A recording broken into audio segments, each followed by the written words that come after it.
Hello అండి, hi, good morning. ఏంటి videos చేయట్లేదు, ఐఫోన్ తీసుకున్నానని చెప్పేసి అనుకుంటున్నారా? లేదండి, ఆ రోజు నుంచి అయితే ఒంట్లో బాగలేదు, అస్సలు నాకు బాగలేదు. దాని తర్వాత పాపకైతే హాస్పిటల్లో అడ్మిట్ చేసేంత వరకు వచ్చింది. పాపకి ప్లేటెట్స్ 50,000 పడిపోయాయన్నమాట. డెంగ్యూ అండి. ఇంకా స్టమక్ పెయిన్, తనకి దద్దుర్లు, ఫేస్ అంతా ఇంకా అన్నీ ఉన్నాయిలేండి. అందుకనే చెప్పి హాస్పిటల్లో అడ్మిట్ చేసామన్నమాట. చాలా సీరియస్ అయితే అయ్యింది, చాలా భయపడ్డాం. ఇంకా ఓకే, ఇది 1 మంత్ వీడియో అండి. ఇది ఈరోజు నేను మాట్లాడుతుంది రాఖీ రోజు మాట. అంటే 1 మంత్ బిఫోర్ వీడియో నేను ఇప్పుడు పెడుతున్న. 1 మంత్ 20 డేస్ 25 డేస్ నాకు అంత గుర్తులేదు. ఇంకా ఇప్పుడు కూడా నాకు ఒంట్లో బాగాలేదండి. వీడియో చాలా రోజులు అయ్యింది అని చెప్పి ఇప్పుడు చేస్తున్నాను. ఇంకా మార్నింగ్ అయితే నేను మా వారు అయితే టెంపుల్కి వెళ్ళామన్నమాట ఆ రోజు. ఇంకా పిల్లలు అయితే పడుకొనే ఉన్నారండి. మళ్ళీ వాళ్ళు లేచాక స్నానాలు చేయించాలి. ఫస్ట్ టైం పాపకి బోనం అవుతుంది అని చెప్పి లాస్ట్ బోనాల టైంలో అనుకున్నాను అనమాట. అందుకని చెప్పి ఇంకా త్వరగా పూజ చేసుకున్నాం అనుకోండి. దాని తర్వాత ఇంకా ఆ బోనానికి సంబంధించిన ఐటెం తయారు చేయాలంటే పులగం ఉంటారన్నమాట. ఇంకా అవన్నీ రెడీ చేయాలి.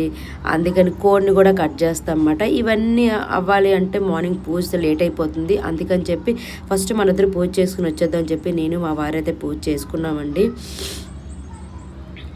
అది చాలా బాగా అయితే ఇక్కడ అవుతుంది, మీకు తెలిసిందే కదా. ఇంక ఇక్కడ పూజ చేసుకొని కొత్తింటికి కూడా వెళ్ళామండి ఆ రోజు.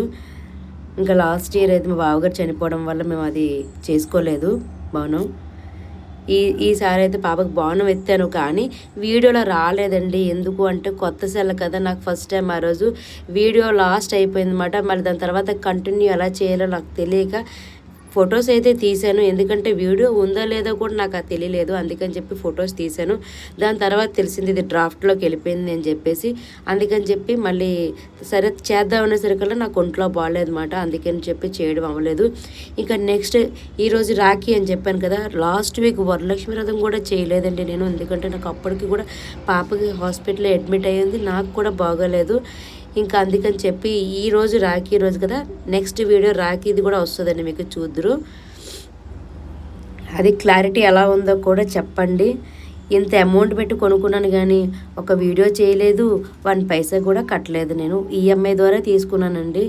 ఇంత కష్టపడి తీసుకుంది ఎందుకు, వీడియోస్ చేద్దాము, ఎందుకంటే క్లారిటీ లేదని చెప్పి తీసుకున్నాను కానీ ఏమీ అవ్వలేదు. ఒక్క వీడియో కూడా చేయలేకపోయాను. ఎందుకంటే ఒంట్లో బాగోకపోతే ఏం చేయగలను చెప్పండి. అది చూస్తూ ఉండండి, మీకు ఫొటోస్ కూడా సెండ్ చేస్తాను. ఓకేనండి, మరి బాయ్ బాయ్.